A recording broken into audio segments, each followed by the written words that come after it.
M42.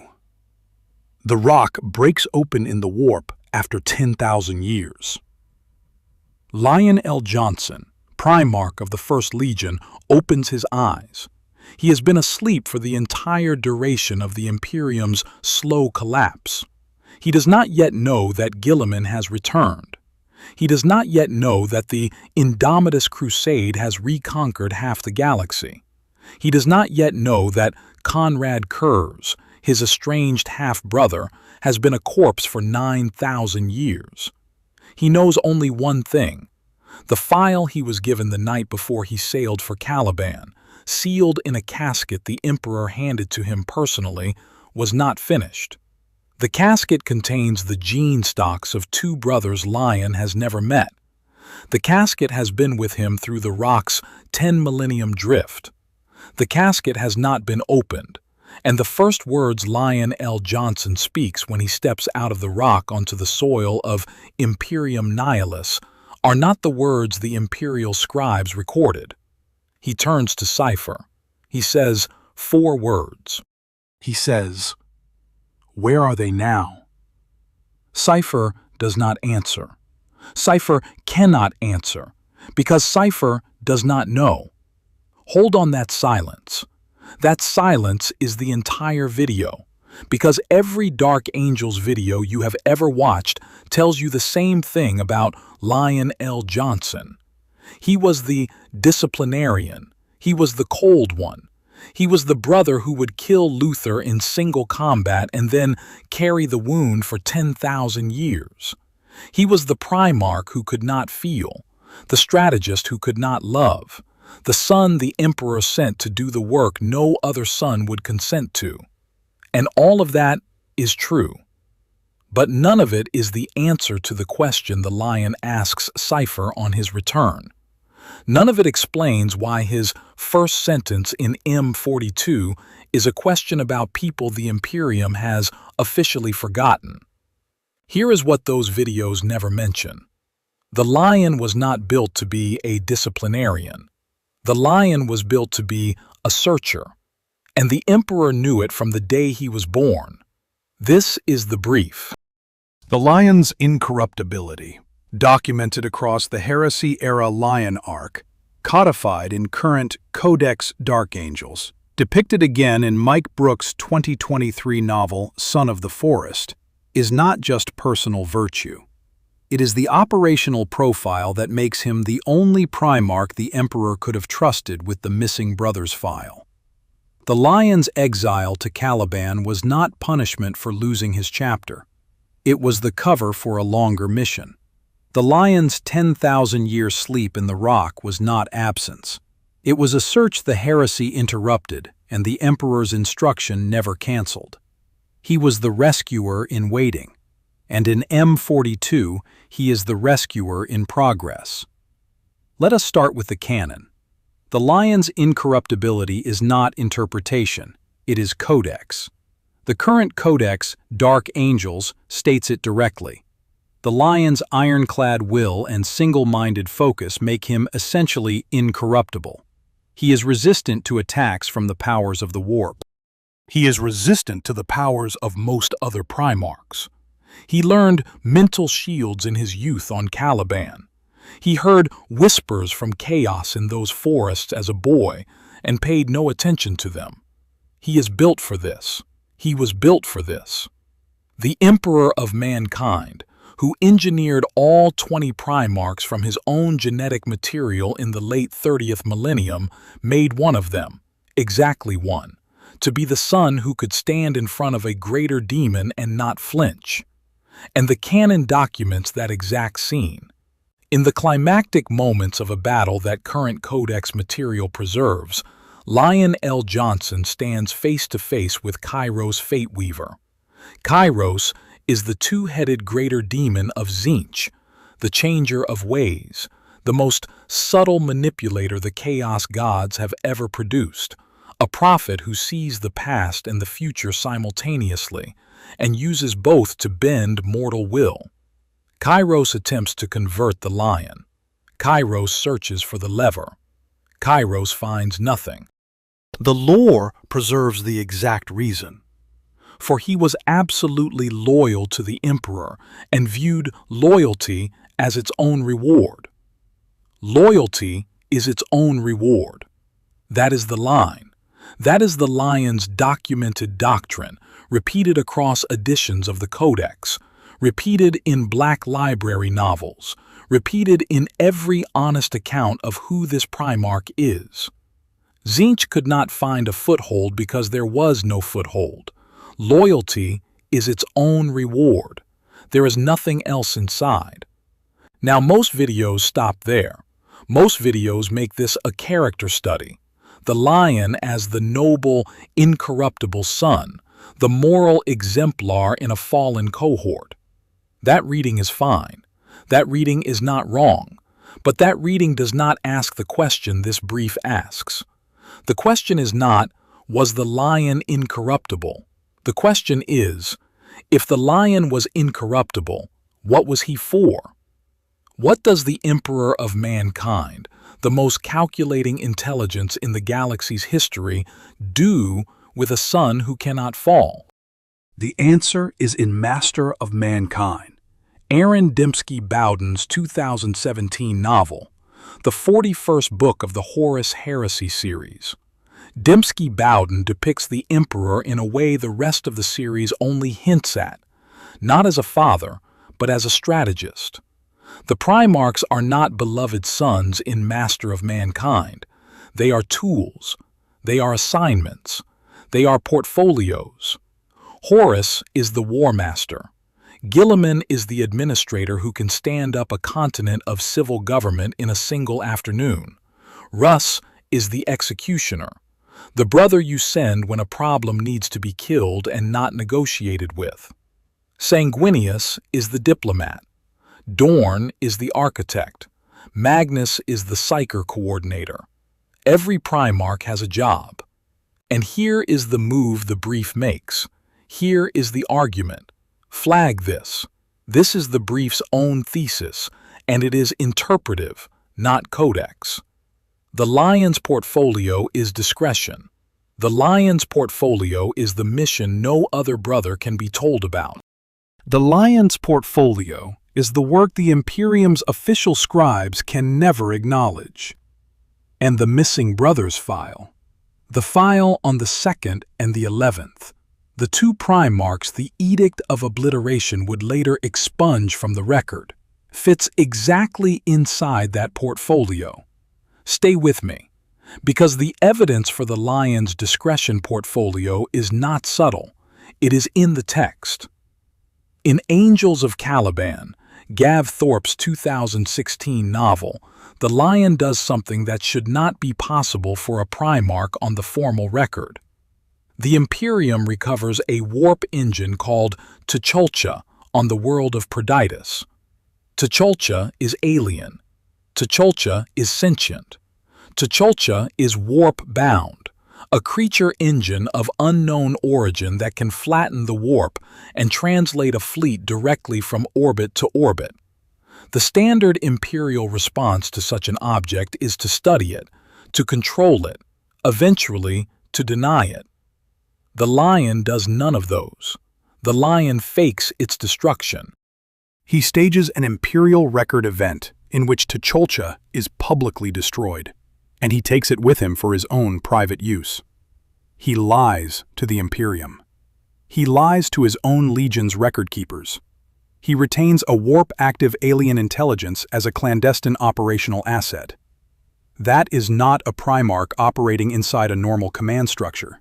That is a Primarch operating with a Primarch-level off-the-books portfolio. And the lion does it without consulting Horus, without consulting Malcador, without consulting Guilliman. He does it because he can, because his portfolio entitles him to it, because there is no one in the Great Crusade chain of command who is going to stop him.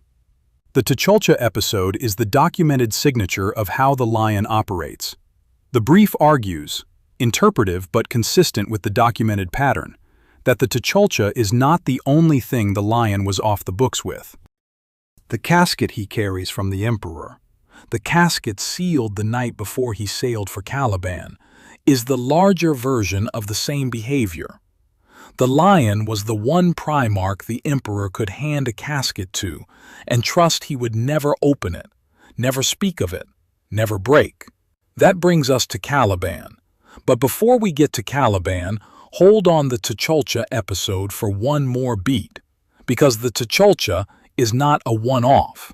It is the visible piece of a larger pattern. The lion, throughout the Heresy-era novels, repeatedly behaves like a Primarch operating in a category the rest of his brothers are not in.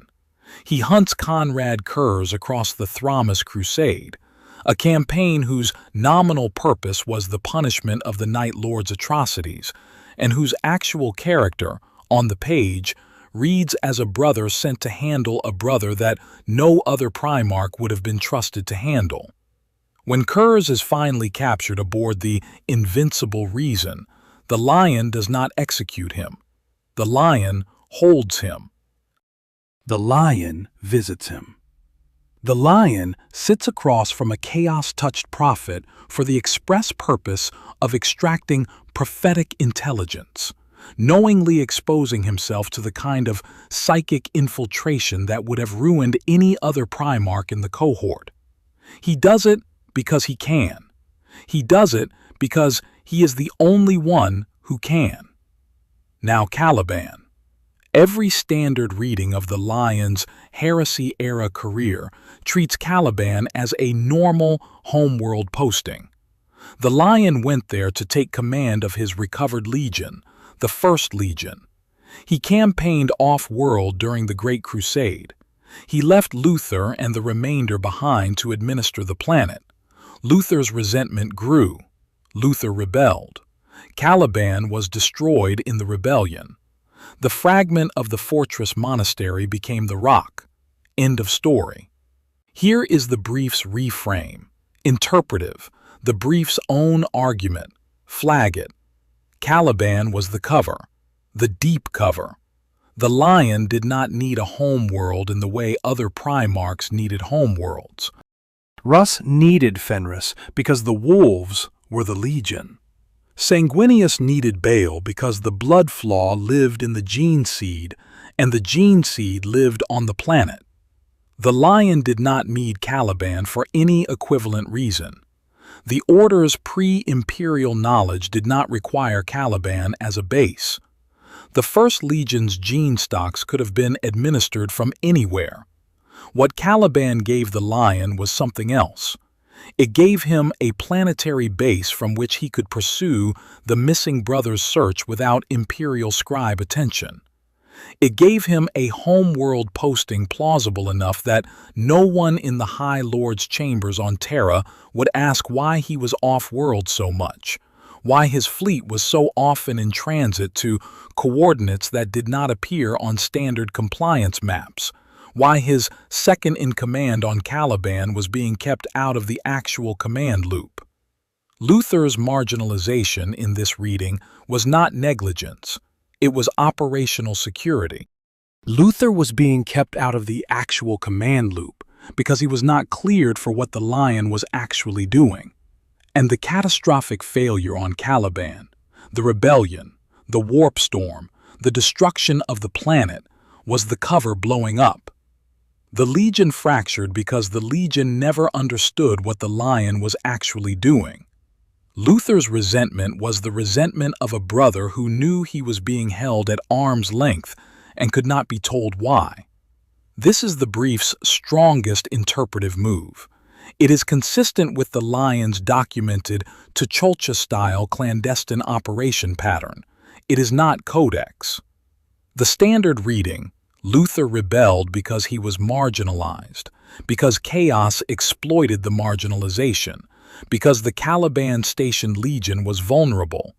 That standard reading is also fully sufficient. The brief is not saying the standard reading is wrong. The brief is saying there is a layer underneath the standard reading, and the layer underneath is the missing brothers file. Think about the timing. The lion is recovered onto Caliban during the Great Crusade, early to mid-M30 by the Imperium's reckoning. The missing brothers, the 2nd and the 11th, are eliminated from the formal record at some point before the heresy begins. The dates overlap. The window in which the Lion was establishing his command on Caliban is the same window in which the 2nd and the 11th disappeared. Mitchell Scanlon's 2007 novel Descent of Angels covers the Lion's rise on Caliban and the integration into the Great Crusade. The text does not name the missing brothers as a Lion portfolio concern. The text could not name them. By the time Scanlon was writing, the Edict of Obliteration's in-universe seal had been in place for 10,000 years. But the chronology lines up. The Lion was on Caliban exactly when the missing brothers file would have been opened. Mike Lee's Fallen Angels, published in 2009, depicts the Lion campaigning off-world during the period when an ancient evil was gathering strength beneath the surface of Caliban itself. Luther languishes. The Legion left behind feels abandoned. The Lion is somewhere else, doing something else, and the something else is what the brief is naming. And remember the T'Challa pattern. A Primarch willing to fake the destruction of a warp engine to retain it as a private asset is a Primarch with the institutional latitude to conduct missions the Imperium will never see. The T'Challa was not the only thing the Lion concealed. The casket the Emperor handed him was a much larger thing, and the concealment is the same pattern. Now hold that frame as we step into the next 10,000 years. The rock drifts in the warp for 10,000 years. The Lion is in stasis at its heart.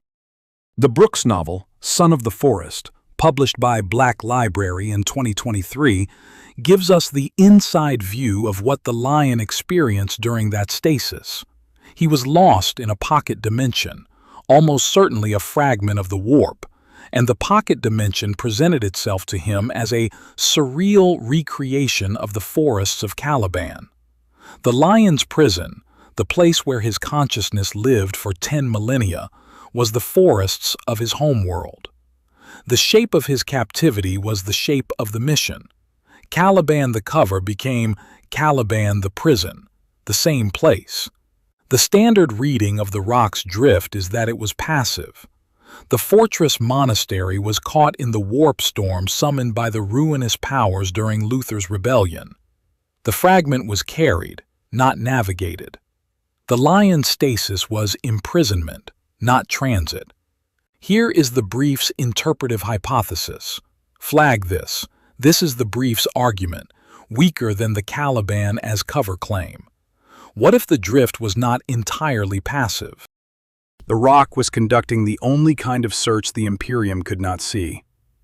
A fortress in the warp, drifting for 10,000 years, with a Primarch in stasis at its heart and a warp-bound alien intelligence, T'Challa, possibly still aboard, possibly still operational. That is a search vehicle. That is what a Primarch with the missing brothers portfolio would build if he had to keep working after the heresy interrupted the official campaign. That is what the rock looks like if you read it as the Lion's mission infrastructure, rather than as a Dark Angels chapter monastery. The brief is not saying that is what happened. The brief is saying that interpretation fits the documented facts as cleanly as the passive drift interpretation does. And consider what we know about the rock's M41 reappearance. Codex material across editions documents that the rock exits the warp during the siege of the Fenris system in 999 M41, a specific imperial date for a specific imperial reappearance, a fortress emerging from the warp at precisely the moment the wolves were being besieged. That reappearance was not random. A passive warp-locked fragment does not exit the warp at a tactically convenient moment in the middle of a chaos siege. Something inside the rock either chose that moment or was woken by it. The standard reading is that the inner circle of the Dark Angels, operating the chapter from inside the rock during the drift, directed the emergence. The brief's reading is compatible with that. The inner circle operating the chapter from inside the rock is the same inner circle that has been carrying the lion's secrets for 10,000 years. The lion does not have to be conscious for his mission infrastructure to be active. Across the editions of Codex Dark Angels, the inner circle is repeatedly characterized as the institutional memory of the chapter, the keepers of knowledge no other imperial body possesses. They were running the search. The lion was the architect. The inner circle was the staff.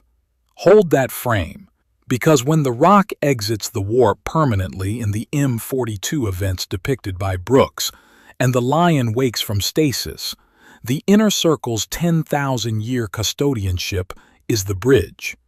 The mission did not stop when the lion went into stasis. The mission was carried by the institution he built. That is what a Primarch with a clandestine portfolio leaves behind. Not a war record, an institution. And now we come to the audience. On the channel's all-time #1 video, a video titled "The Chaos Gods Are Just Support Class and the Emperor Knew It," 46,882 views, a 29.7 times outlier. The top declarative comment reads, "Ah, one Primarch would not have fallen. Lion L. Johnson." It has 31 likes. That is roughly 0.07% of viewers actively endorsing the take on a one-line claim. High engagement for a single declarative on a 47,000-view video. The audience signal was unambiguous. The audience knew. The audience commenter, and we credit them here, saw something the standard heresy video framing was missing. The audience commenter named the lion as the one Primarch incorruptible enough to handle the full truth of chaos. The audience commenter was right. We affirm that. We commit to it. The lion would not have fallen. Codex Dark Angels says so. Cairo's Fate Weaver discovered it. The heresy-era T'Chulcha exposure tested it. The Curze captive interrogation tested it. Sevatar, the Night Lord's Prince of Crows, captured aboard the Lion's flagship, the Invincible Reason in Angels of Caliban, tested the Lion psychologically and could find no purchase. The pocket dimension Caliban Forest Prison tested the Lion for 10,000 years, and the Lion came out the other side intact. The audience commenter was right about the surface fact. But the audience commenter, and this is the brief's move, did not ask the next question. If Lion would not have fallen, what was he for?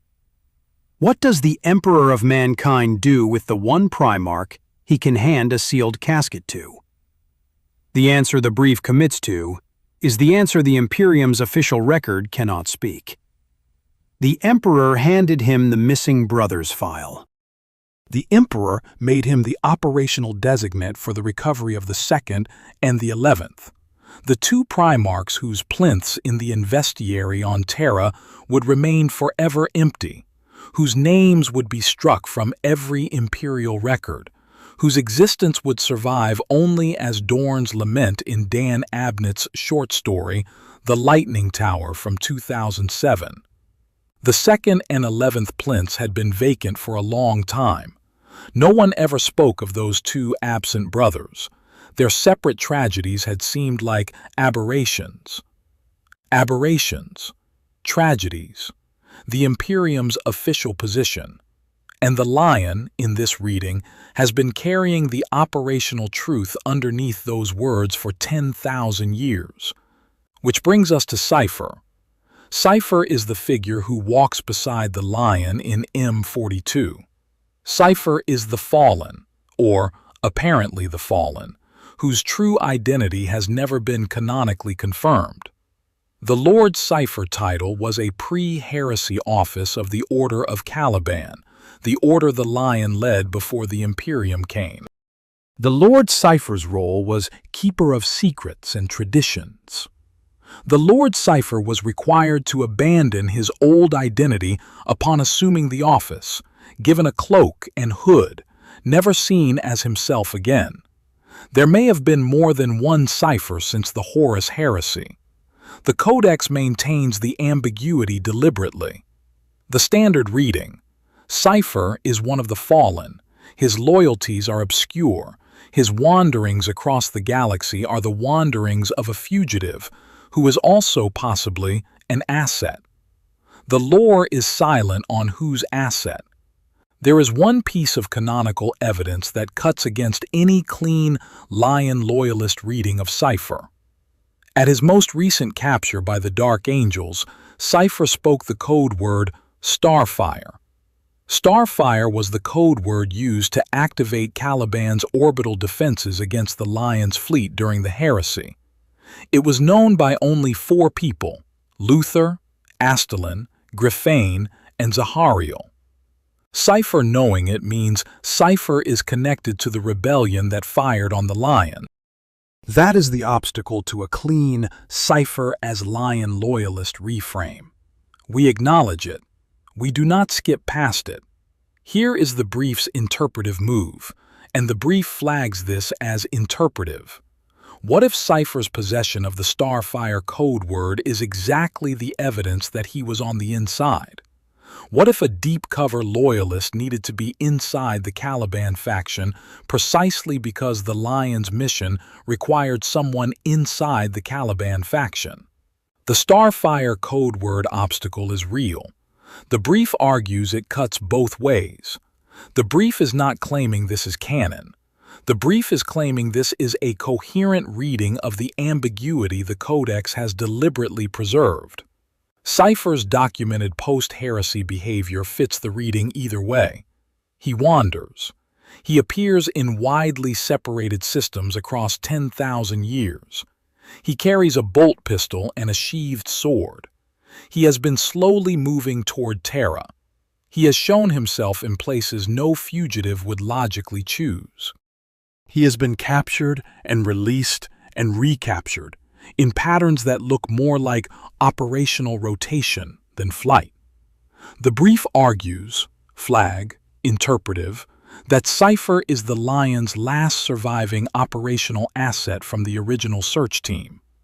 The fallen who never actually fell. The one who carried the search forward when the Lion himself could not. We are not asserting his identity. We are not naming him as Zahariel. That is fan-source speculation, not canon, and the brief skips it. We are saying his operational profile is consistent with the role the brief is interpreting him into. And consider what kind of figure the original Lord Cipher of Caliban actually was. The pre-heresy Lord Cipher was the keeper of secrets and traditions for the Order that the Lion led before the Imperium came. The Lord Cipher knew the things the rest of the Order was not cleared to know. He was the institutional memory for material that the Lion did not want to write down. If you wanted a figure on the inside of the Lion's clandestine work who would still be operational 10,000 years later, the Lord Cipher of the Order is the figure you would design. The title office is built for it. The cloak and hood permanent identity erasure is built for it. The role survival across multiple holders, there may have been more than one Cipher across the millennia, is built for it. Whoever the current Cipher is, the role he holds is structurally the role of the Lion's external memory. That is not a claim about who the current Cipher used to be. That is a claim about what the office is built to do. The brief flags the difference. The Cipher as loyalist asset reading does not require us to name the man under the hood. It only requires us to read the office for what the office canonically is. When the rock breaks into real space in 999.M41 at the Siege of Fenris system, and again more permanently in the M42 events of the Brooks novels, Cipher is in proximity. When the Lion wakes from stasis and speaks his first sentence into Imperium Nihilus, Cipher is in proximity. The Brooks 2023 novel, Son of the Forest, depicts a lion forming a new entourage from reconciled fallen, rechristened the Risen, and the Cypher figure walks the edges of the canonical frame the trilogy is building. The lion is gathering his operatives. The lion is reassembling his team, and the team he is reassembling is the search team. That is the brief's reading. The Risen are the fallen who chose, when finally confronted by their returned Primarch, to come back to him. Brooks's depiction in Son of the Forest emphasizes reconciliation as the trilogy's central theme, a lion tempered by 10 millennia of stasis, much more reflective, much more critical of his own flaws than the cold disciplinarian of the Heresy-era novels. The reflective post-stasis lion is a lion who is no longer running operational security against his own legion. The reflective post-stasis lion is a lion who can tell his sons what the mission actually was. That is the change. That is what the stasis prison gave him. 10,000 years inside a Caliban forest pocket dimension is enough time to think about every command decision a Primarch ever made, and the lion came out of it ready to do the work differently. But the work itself is unchanged. The casket is still sealed. The brothers are still missing. The mission is still open. And the 10,000 eyes, the Chaos Warband Brooks introduces as the antagonist of Son of the Forest, led by two of the lion's fallen sons who chose damnation over reconciliation, represents the failure case, the fallen who refused to come back. Two of the lion's sons leading a warband whose ambitious plan would have galaxy-shattering consequences.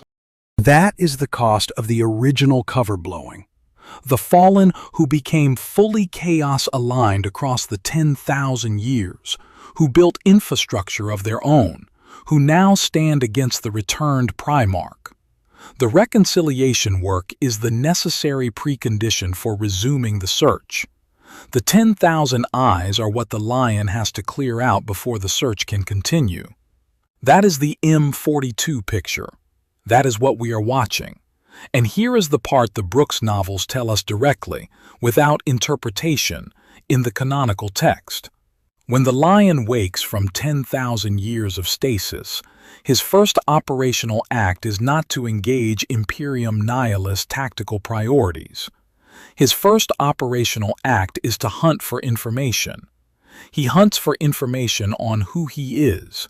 He hunts for information on where he is. He hunts for information on what became of his sons. The Brooks novel frames the lion's first weeks in M42 as information gathering, not war, not command.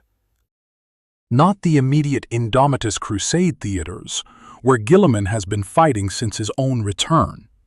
Information gathering. That is consistent, flag, interpretive. This is the brief's strong reading of what is canonically depicted. That is consistent with a Primarch resuming an unfinished search.